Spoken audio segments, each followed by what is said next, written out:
Hey, how are you guys? This is JP Sari. First of all, happy Easter. I'm just coming out of the, in this case, a movie theater. I just watched Superman versus Batman: Dawn of Justice, and I want to give you my impressions of this movie. I'm going to make a review for it, so stay tuned for that. But definitely, I want to talk about it because it really created an impression on me, and I'm not gonna talk about any spoilers. I'm gonna try to keep that out of it, but I'm gonna talk about some points that I'm really that I like, and a lot of things that I did not like. Probably already at this point you have heard a lot of comments online in the forums and Facebook, a lot of reviews on YouTube, everywhere.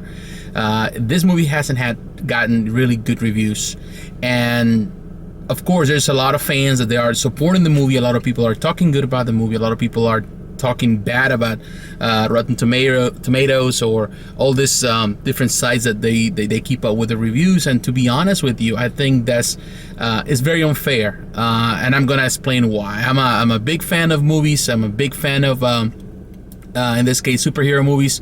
I can forgive a lot of things. I've been forgiven concerning a lot of movies in the past, a lot of bad things that this movie's had, and I'm fair when it comes about this type of movies. I understand the necessity to transform the stories of the comic book stories into a movie format, a cinematic format. It's not the same thing. You're never gonna see a translation at 100% translation of the comic book stories into the movies.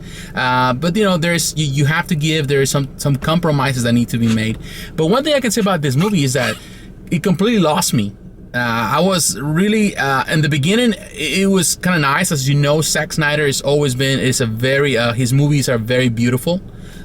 In the graphic department, it's a gorgeous movie. There's a lot of nice scenes, nice shots. There's some moments where I feel like the camera's a little shaky. I didn't like that in some instances, but in the instances with when you see the scenes where there's fights and when there is a lot of special effects and some other parts, little details here and there. It's very artsy. It's very well put. And that's something that you can say about Zack Snyder. He knows how to produce good movies, good looking movies.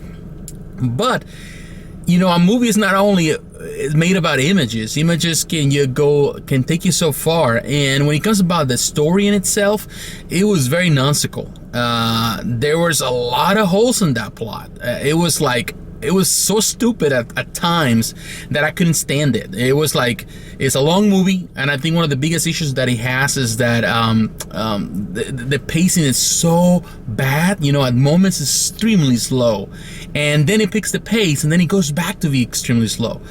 So in reality, I saw that the movie needed to be edited much better than what it was. They could have just come out with a much shorter movie, but a more concise movie, a better looking movie, and a better and enjoyable experience. Because the truth is that I did not enjoy the movie as much as I wanted to. There's holes in the plot, in the plot. It's very nonsensical. It makes no sense at times, like I said, at times. And definitely the guy that does in this is I forgot his name just now, but I'll have it in the review. The guy that does Lex Luthor, I just couldn't stand the guy. He has no depth, and maybe it's not his fault. He's just an actor, but he was very annoying. Definitely, he didn't translate well as Lex Luthor.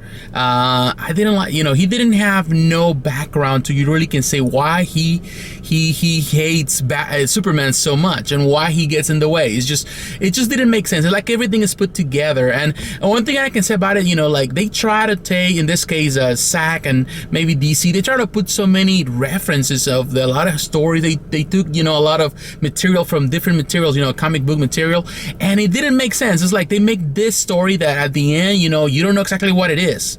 It is the Dark Knight, or is Superman Apocalypse, or Apocalypse, or Doomsday, or what's going on. And definitely another thing that I can say, a lot of the things that you have seen in the trailers, and that goes back to what a lot of people are saying, that sometimes watching the trailers can be hurtful for the movie, in the sense of when you get there, you really already know what's gonna happen, the whole plot, because it's already in the trailers. So there's no surprises there, and I definitely can say that it is the truth. By the time you come to the movie, you already watched the whole movie through the trailers.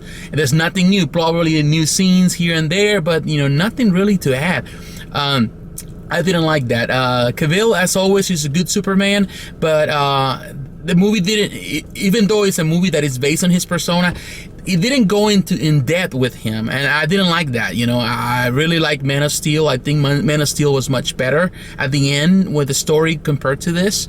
I can say this about Ben Affleck: he did a good Batman, but he wasn't perfect either. He did a good and going back to this part where I'm gonna say that it's not the acting part what affects this movie, because these are good actors, these are good people, they know what they're doing, and they're very likable on screen. They're very likable what they do, but the script, the screenplay, everything just was off. It was boring. There was nothing there, in my opinion, that really caught my attention and made me care about the whole movie.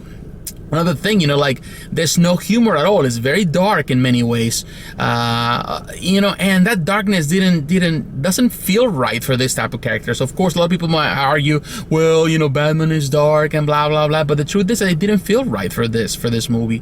There was no humor at all. There were only probably 3 liners in the entire movie, entire 2 hours and some minutes. There was nothing, just 3 liners. That was it. The funny things, and only one was really funny. That's the only time some people laughed at the movie theater, because other than that, the movie theater was dead. You could hear the drop of a pen. Nobody was saying anything, good or bad. It was bad. I think people laughed more with the trailer, with the Lego Batman movie trailer that was prior to the movie. People laughed more with that than they did with the movie and the moments that they were supposed to laugh. So that was bad.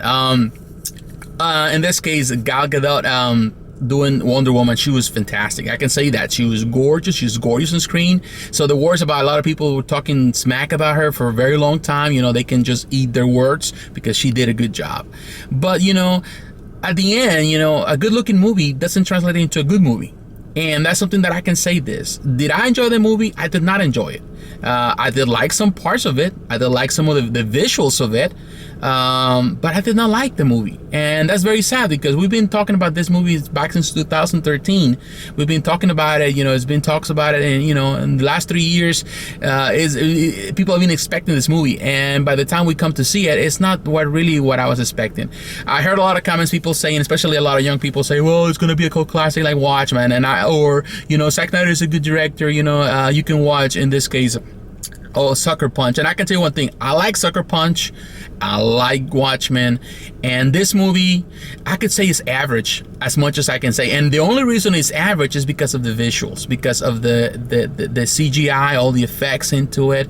But there's a lot of nonsensical things in this movie that make no sense, like the fact that pretty much Metropolis and in this case Metropolis and I forgot even the name. I'm just completely confused. It just got to the point that I just couldn't understand the whole plot, what was going on. You see Metropolis and you see Gotham pretty much across the bay. It's like, it's not even accurate. It's not even comic accurate. And I'm not trying to look like an idiot trying to talk about comic accuracy, but it just, in the real world, it did not make sense. And there was a lot of things in and out that it really didn't, it rubbed me the wrong way. I could say this: if you want to watch the movie, I'm not telling people, hey, don't go and watch the movie. You want to watch it, go ahead and watch it. But I can say one thing: my advice to you is, like, if you want to watch the movie, go rest it. Take some time, take a sleep, I don't know, take a nap or whatever. Just don't go too tired, because it's gonna be a long movie and you're gonna get tired of it, and you'd really want the movie just to end. But if you go with that, and just go with the open mind, just enjoy the movie for what it is. And that's it, so stay tuned for the review. I'll talk about it, I'll expand into it. I will just, it will be well put, so I put all my ideas in paper and all that. I will be more clear with that. So once again, thank you for watching this video, and I'll see you in the next video. So take care, my friends.